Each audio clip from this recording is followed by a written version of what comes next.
ವೀಕ್ಷಕರೇ ನಮಸ್ಕಾರ. ಬಿಜೆಪಿಯ ದೈತ್ಯ ಶಕ್ತಿ, ಬಿಜೆಪಿಯ ಮಾಸ್ ಲೀಡರ್ ಅಂದ್ರೆ ಅದು ನೋ ಡೌಟ್ BS ಯಡಿಯೂರಪ್ಪ. ನಗರ ಕೇಂದ್ರೀಕೃತವಾಗಿದ್ದ ಬಿಜೆಪಿಯನ್ನು ಹಳ್ಳಿ ಹಳ್ಳಿಗೆ ವಿಸ್ತರಿಸಿ, ರಾಜ್ಯಾದ್ಯಂತ ವಿಸ್ತರಿಸಿ, ಪಕ್ಷವನ್ನು ರಾಜ್ಯದಲ್ಲಿ 2 ಬಾರಿ ಅಧಿಕಾರಕ್ಕೆ ತಂದ ಕೀರ್ತಿ ಯಾರಿಗೆ ಸಲ್ಲಬೇಕು ಅಂದ್ರೆ ಅದು BS ಯಡಿಯೂರಪ್ಪನವರಿಗೆ. ಕಾರ್ಮಿಕ ಹೋರಾಟ, ರೈತ ಪರ ಹೋರಾಟ, ಜನಸಾಮಾನ್ಯರ ಪರ ಹೋರಾಟದ ಮೂಲಕ ರಾಜ್ಯ ರಾಜಕಾರಣದಲ್ಲಿ ಮೇಲೆದ್ದು ಬಂದಂತಹ, ಅದೇ ರೀತಿ ದಕ್ಷಿಣ ಭಾರತದಲ್ಲಿ ಬಿಜೆಪಿಯನ್ನು ಕಟ್ಟಿ ಬೆಳೆಸಿ ಅಧಿಕಾರಕ್ಕೆ ತಂದಂತ ಕೀರ್ತಿ ಅದು BS ಯಡಿಯೂರಪ್ಪನವರಿಗೆ ಸಲ್ಲಬೇಕು. ನೋಡಿ, BS ಯಡಿಯೂರಪ್ಪನವರು ಜನನಾಯಕರಾಗಿ, ಕಾರ್ಮಿಕ ನಾಯಕರಾಗಿ, ರೈತ ನಾಯಕರಾಗಿ, ಜನಸಾಮಾನ್ಯರ ಪಾಲಿನ ಪ್ರೀತಿಯ ಯಡಿಯೂರಪ್ಪನವರಾಗಿ 50 ವರ್ಷ ಪೂರೈಸಿದ್ದಾರೆ. ರಾಜಕೀಯ ಜೀವನದಲ್ಲಿ 50 ವರ್ಷ ಪೂರೈಸಿದ ಹಿನ್ನೆಲೆಯಲ್ಲಿ ಬಿಜೆಪಿ ಅವರ ಸೇವೆಗೆ ಒಂದು ಗೌರವ ನೀಡುವುದಕ್ಕೆ, ಮಹಾ ಮನ್ನಣೆ ನೀಡುವುದಕ್ಕೆ ಮುಂದಾಗಿದೆ. ಈ ಹಿನ್ನೆಲೆಯಲ್ಲಿ ಮೇ 9ರಂದು BSY ಅಭಿಮಾನೋತ್ಸವ ಬೃಹತ್ ಸಮಾವೇಶವನ್ನು ರಾಜ್ಯ ಬಿಜೆಪಿ ಘಟಕದಿಂದ ಆಯೋಜಿಸಲಾಗಿದೆ. ರಾಜ್ಯ ಬಿಜೆಪಿ ಘಟಕದಿಂದ ಆಯೋಜಿಸಲಾಗಿರುವ BSY ಅಭಿಮಾನೋತ್ಸವಕ್ಕೆ ರಾಜ್ಯಾದ್ಯಂತ ಸಕಾರಾತ್ಮಕವಾಗಿ ಪ್ರತಿಕ್ರಿಯೆ ವ್ಯಕ್ತವಾಗ್ತಿದೆ. ನೋಡಿ, BS ಯಡಿಯೂರಪ್ಪ ಇವತ್ತು ಒಂದು ಸಮುದಾಯದ ನಾಯಕರಲ್ಲ, ರಾಜ್ಯದ ಅತಿ ದೊಡ್ಡ ಸಮುದಾಯವಾಗಿರುವ ವೀರಶೈವ ಲಿಂಗಾಯತ ಸಮುದಾಯದಿಂದ ಬಂದರೂ ಕೂಡ BS ಯಡಿಯೂರಪ್ಪನವರನ್ನು ಎಲ್ಲರೂ ಪ್ರೀತಿಸ್ತಾರೆ. ಸರ್ವ ಸಮುದಾಯದವರು ಕೂಡ ಇವರು ನಮ್ಮ ನಾಯಕ ಅಂತ ಒಪ್ಕೊಳ್ತಾರೆ. ಯಾಕಂದ್ರೆ ಅವರು ಬಸವ ತತ್ವದ ಆಧಾರದ ಮೇಲೆ ರಾಜಕಾರಣವನ್ನು ಮಾಡಿದಂತ ನಾಯಕ ಯಾರು ಅಂದ್ರೆ ಅದು BS ಯಡಿಯೂರಪ್ಪನವರು. ಸರ್ವರಿಗೆ ಸಮಪಾಲು, ಸರ್ವರಿಗೆ ಸಮಬಾಳು ಅಂತ ಹೇಳುತ್ತಾ ಜನಪರವಾದ ಯೋಜನೆಗಳನ್ನು, ಕಲ್ಯಾಣ ಕಾರ್ಯಕ್ರಮಗಳನ್ನು ಜಾರಿಗೊಳಿಸುವ ಮೂಲಕ ಜನಮನದಲ್ಲಿ, ಜನಮಾನಸದಲ್ಲಿ ಅಚ್ಚಳಿಯದೆ ಉಳಿದಿದ್ದಾರೆ BS ಯಡಿಯೂರಪ್ಪನವರು. ಅಂತಹ ಮೇರು ನಾಯಕನಿಗೆ ಮಹಾ ಸನ್ಮಾನ, ಮಹಾ ಮನ್ನಣೆ, ಮಹಾ ಸನ್ಮಾನ ಮಾಡುವುದಕ್ಕೆ ಬಿಜೆಪಿ ಮುಂದಾಗಿದೆ. ವೀಕ್ಷಕರು ನೋಡಿ, ರಾಜ್ಯ ಬಿಜೆಪಿಯ ಶಕ್ತಿ ಮತ್ತು ಯುಕ್ತಿ ಅಂದ್ರೆ ಅದು BS ಯಡಿಯೂರಪ್ಪನವರು. BS ಯಡಿಯೂರಪ್ಪನವರ ರಾಜಕೀಯ ಜೀವನ ಮತ್ತು ಬಿಜೆಪಿಯ ರಾಜಕೀಯ ಜೀವನ ಒಂದೇ ಆಗಿದೆ. ನೋಡಿ, ಪಕ್ಷ ಏನಿಲ್ಲದ ಕಾಲದಲ್ಲಿ ಪಕ್ಷವನ್ನು ಕಟ್ಟಿ ಬೆಳೆಸಿ ನಗರ ಕೇಂದ್ರಿತವಾಗಿದ್ದಂತಹ ಪಕ್ಷವನ್ನು ಹಳ್ಳಿ ಹಳ್ಳಿಗೆ ವಿಸ್ತರಿಸಿದಂತ ಕೀರ್ತಿ ಯಡಿಯೂರಪ್ಪನವರಿಗೆ ಸಲ್ಲಬೇಕು. ನೋಡಿ, 1983ರಲ್ಲಿ ಮೊದಲ ಬಾರಿಗೆ ನಗರಸಭೆ ಅಧ್ಯಕ್ಷರಾಗ್ತಾರೆ, ಶಿಕಾರಿಪುರದ ನಗರಸಭೆ ಅಧ್ಯಕ್ಷರಾಗ್ತಾರೆ. ಈ ಮೂಲಕ ತಮ್ಮ ರಾಜಕೀಯ ಜೀವನವನ್ನು ಆರಂಭಿಸ್ತಾರೆ BS ಯಡಿಯೂರಪ್ಪನವರು. ನೋಡಿ, 1985ರಲ್ಲಿ ಮೊದಲ ಬಾರಿಗೆ ಶಾಸಕರಾಗ್ತಾರೆ BS ಯಡಿಯೂರಪ್ಪ ಮತ್ತು ವಸಂತ್ ಬಂಗೇರ ಅವರು. ಅವತ್ತು ಜನತಾದಳ ಒಂದು ಪ್ರಖ್ಯಾತಿಯಲ್ಲಿದ್ದಂತ ಕಾಲ, ಉತ್ತುಂಗದಲ್ಲಿದ್ದಂತ ಕಾಲ. ರಾಮಕೃಷ್ಣ ಹೆಗಡೆ ಅವರ ಹೆಸರು ಇಡೀ ದೇಶಾದ್ಯಂತ ಮನೆ ಮಾಡಿತ್ತು. ಇಂಥ ಒಂದು ಉತ್ತುಂಗದ ಕಾಲದಲ್ಲಿ, ಜನತಾ ಪರಿವಾರದ ಉತ್ತುಂಗದ ಕಾಲದಲ್ಲಿ ಬಿಜೆಪಿಯಿಂದ ಆಯ್ಕೆಯಾಗಿದ್ದು 2 ಶಾಸಕರು, ಅದು BS ಯಡಿಯೂರಪ್ಪ, ಮತ್ತೊಬ್ಬ ವಸಂತ್ ಬಂಗೇರ ಅವರು. ಆದ್ರೆ ಜನತಾ ಪರಿವಾರದ ಆಡಳಿತದ ಮುಂದೆ ರಾಮಕೃಷ್ಣ ಹೆಗಡೆ ಅವರ ಪ್ರಭಾವಕ್ಕೆ ಒಳಗಾಗಿ ವಸಂತ ಬಂಗೇರ ಅವರು ಅವತ್ತು ಬಿಜೆಪಿಯನ್ನು ಬಿಟ್ಟು ಹೋಗ್ತಾರೆ. ಆದ್ರೆ ಅಲ್ಲಿಂದ ಚಲದಂಕ ಮಲ್ಲರಾಗಿರುವ ಅಪಾರ ಇಚ್ಛಾಶಕ್ತಿಯನ್ನು ಹೊಂದಿರತಕ್ಕಂತ, ತತ್ವ ಸಿದ್ಧಾಂತಗಳಿಗೆ ಬೆನ್ನು ತೋರಿಸಿದ BS ಯಡಿಯೂರಪ್ಪನವರು ಏಕಾಂಗಿಯಾಗಿ ಹೋರಾಟವನ್ನು ಮಾಡ್ತಾ ಬರ್ತಾರೆ. ನೋಡಿ, ಮತ್ತೆ 1989ರಲ್ಲಿ ಕೂಡ ಅವತ್ತು ಇಬ್ರು ಆಯ್ಕೆ ಆಗ್ತಾರೆ, BS ಯಡಿಯೂರಪ್ಪ ಮತ್ತು KS ಈಶ್ವರಪ್ಪ. ಅದೇ ರೀತಿ ಇವರಿಗೆ ಸಾಥ್ ಕೊಟ್ಟಿದ್ದು ಅನಂತ್ ಕುಮಾರ್ ಅವರು. ರಾಜ್ಯದಲ್ಲಿ ಬಿಜೆಪಿಯನ್ನು ಪಕ್ಷ ಕಟ್ಟುವುದಕ್ಕೆ ಯಡಿಯೂರಪ್ಪನವರಿಗೆ ಹಲವು ನಾಯಕರು ಸಾಥ್ ಕೊಟ್ಟಿದ್ದಾರೆ. KS ಈಶ್ವರಪ್ಪ, ಅನಂತ್ ಕುಮಾರ್, ಶಿವಪ್ಪ ಅವರು ಇರ್ಬೋದು. ಅದೇ ರೀತಿ ಇನ್ನಿತರ ಗಣ್ಯ ನಾಯಕರು ಕೂಡ BS ಯಡಿಯೂರಪ್ಪ ಅವರು ಪಕ್ಷ ಕಟ್ಟಿದ್ದಾರೆ. ನೋಡಿ, BS ಯಡಿಯೂರಪ್ಪನವರು 2 ದಶಕಗಳ ಕಾಲ ವಿರೋಧ ಪಕ್ಷದ ನಾಯಕರಾದ ಬಳಿಕ ಅಧಿಕಾರವನ್ನು ಹಿಡಿದ್ದಾರೆ. ನೋಡಿ, 1983ರಲ್ಲಿ ನಗರಸಭೆ ಅಧ್ಯಕ್ಷರಾಗ್ತಾರೆ, ಬಳಿಕ 85ರಲ್ಲಿ ಶಾಸಕರಾಗ್ತಾರೆ. ಅಲ್ಲಿಂದ ಅವರು ಏಕಾಂಗಿ ಪಯಣ, ಪಕ್ಷವನ್ನು ಕಟ್ಟುವುದು, ಬೆಳೆಸುವುದು, ಹೋರಾಟ ಮಾಡುವುದು. ಅಲ್ಲಿ ವಿಶೇಷವಾಗಿ ಗಮನಿಸಬೇಕಾದ ಅಂಶ ಏನಪ್ಪಾ ಅಂದ್ರೆ, ರಾಜ್ಯದಲ್ಲಿ ಇವತ್ತು ಕಾಂಗ್ರೆಸ್ ಪಕ್ಷವನ್ನು ವಿರೋಧಿಸಿಕೊಂಡು ರಾಜಕಾರಣ ಮಾಡಿದವರಲ್ಲಿ ಯಡಿಯೂರಪ್ಪನವರು ಅಗ್ರಗಣ್ಯರಾಗ್ತಾರೆ.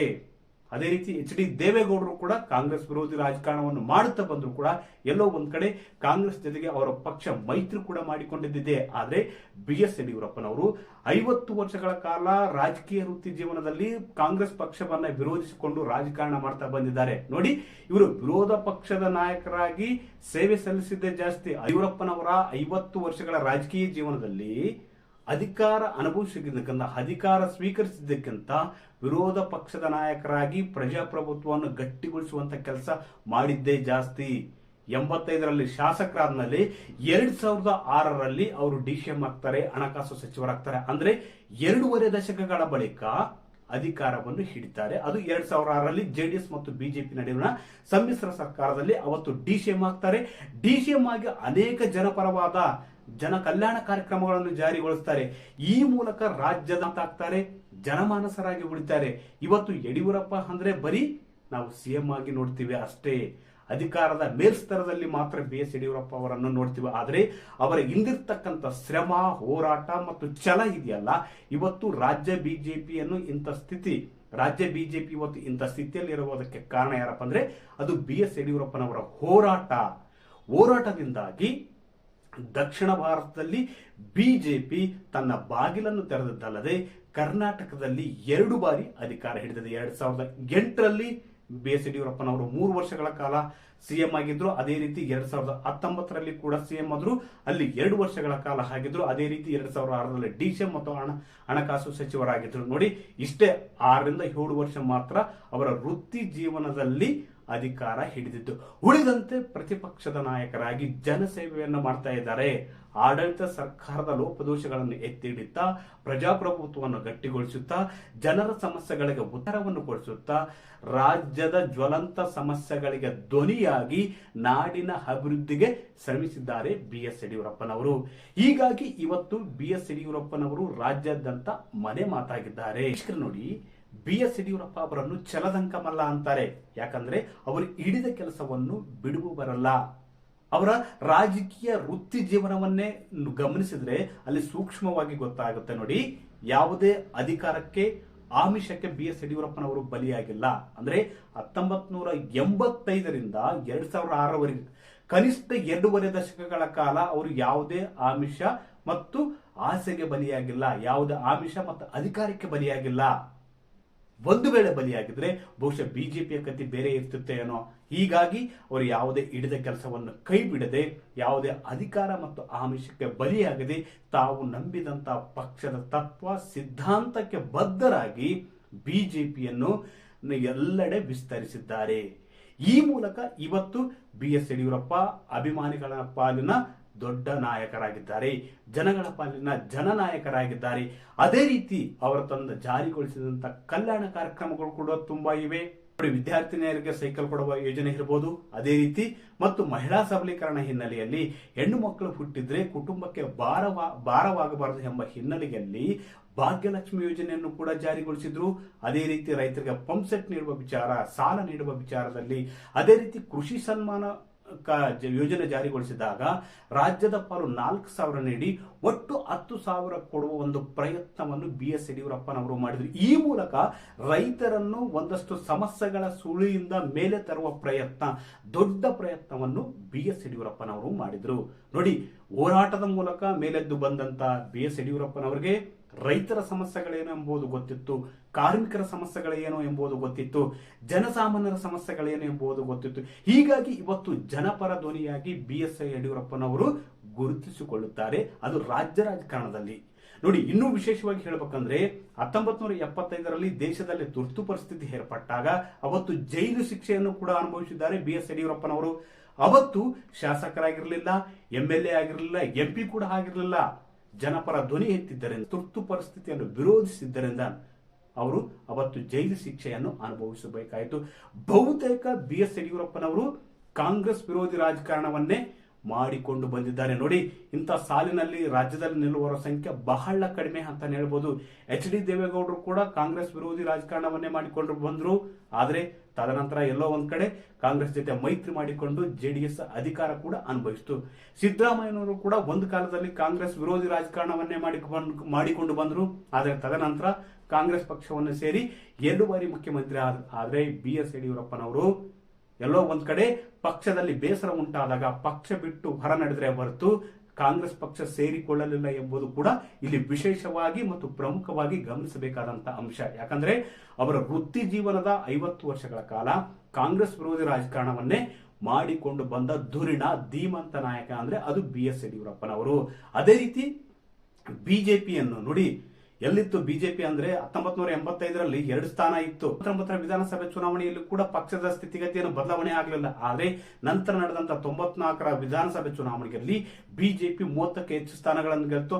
ಅದರಿಂದ ಬಳಿಕ ಬಿಜೆಪಿ ಸಂಖ್ಯೆ ತನ್ನ ಹೆಚ್ಚಿಸಿಕೊಳ್ಳುತ್ತಲೇ ಬಂತು. ಅದು ಯಡಿಯೂರಪ್ಪನವರ ಶಕ್ತಿ, ಅವರ ಬೆನ್ನಿಗೆ ನಿಂತಹ ಸಮುದಾಯ, ಹಿಂದುಳಿದ ವರ್ಗ, ಕಾರ್ಮಿಕ ಶಕ್ತಿ, ಸರ್ವ ಸಮುದಾಯಗಳು ಬೆನ್ನಿಗೆ ನಿಂತಿದ್ದರಿಂದ ಬಿಜೆಪಿ ರಾಜ್ಯದಲ್ಲಿ ದೊಡ್ಡ ಮಟ್ಟದಲ್ಲಿ ಬೇರೂರಿದೆ.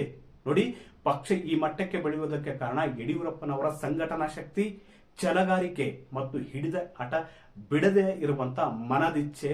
BS ಯಡಿಯೂರಪ್ಪನವರು ಇವತ್ತು ರಾಜ್ಯ ರಾಜಕಾರಣದಲ್ಲಿ ಮಹಾನ್ ಮುತ್ಸದ್ದಿ, ಧುರೀಣ, ಧೀಮಂತರ ನಾಯಕರಾಗಿ ಕಾಣಿಸಿಕೊಳ್ತಾರೆ.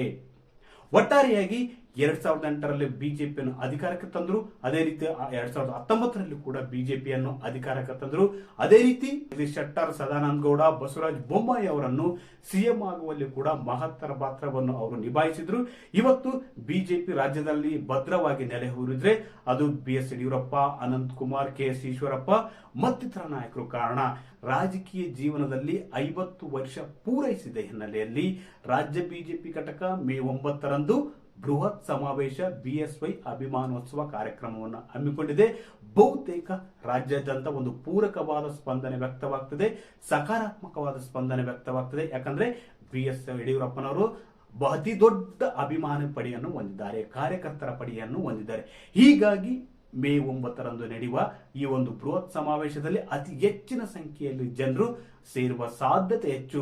10 ಲಕ್ಷ ಜನರು ಸೇರ್ತಾರೆ ಅಂತ ಬಿಜೆಪಿ ಹೇಳ್ತಿದೆ. ಬಹುತೇಕ ಹೇಳಿದಂತೆ ಕೂಡ ಆಗುವ ಸಾಧ್ಯತೆ ಮತ್ತು ಪೂರಕವಾದ ವಾತಾವರಣ ಕೂಡ ಕೇಳಿ ಬರ್ತಿದೆ. ಮತ್ತು ಅದರಲ್ಲಿ ವಿಶೇಷವಾಗಿ ಮೇ 4ರಂದು ಚುನಾವಣೆ ಫಲಿತಾಂಶ ಪ್ರಕಟವಾಗಲಿದ್ದು, ಒಂದು ವೇಳೆ ಬಿಜೆಪಿ 2 ಸ್ಥಾನಗಳನ್ನು ಗೆದ್ದಿದ್ದೆ ಆದಲ್ಲಿ ಬಹುತೇಕ BSY ಅಭಿಮಾನವೂ ಸಹ ದೊಡ್ಡ ಸದ್ದು ಮಾಡಲಿದೆ. ರಾಜ್ಯ ರಾಜಕಾರಣದಲ್ಲಿ ಇದೊಂದು ಕ್ರಾಂತಿಗೆ ಮುನ್ನುಡಿಯಾಗಲಿದೆ. 2028ರ ವಿಧಾನಸಭೆ ಚುನಾವಣೆಯಲ್ಲಿ ಪಕ್ಷ ಅಧಿಕಾರ ಹಿಡಿಯುವುದಕ್ಕೆ BSY ಅಭಿಮಾನೋತ್ಸವ ಅಡಿಗಲ್ಲಾಗಲಿದೆ, ನಾಂದಿ ಆಡಲಿದೆ ಎಂಬ ಮಾತುಗಳು ಕೂಡ ರಾಜ್ಯ ರಾಜಕಾರಣದಲ್ಲಿ ಕೇಳಿ ಬರ್ತಿವೆ. ಈ ಮಾಹಿತಿ ಇಷ್ಟವಾದಲ್ಲಿ ವಿಡಿಯೋ ಶೇರ್ ಮಾಡಿ, ಲೈಕ್ ಮಾಡಿ, ಕಮೆಂಟ್ ಮಾಡಿ.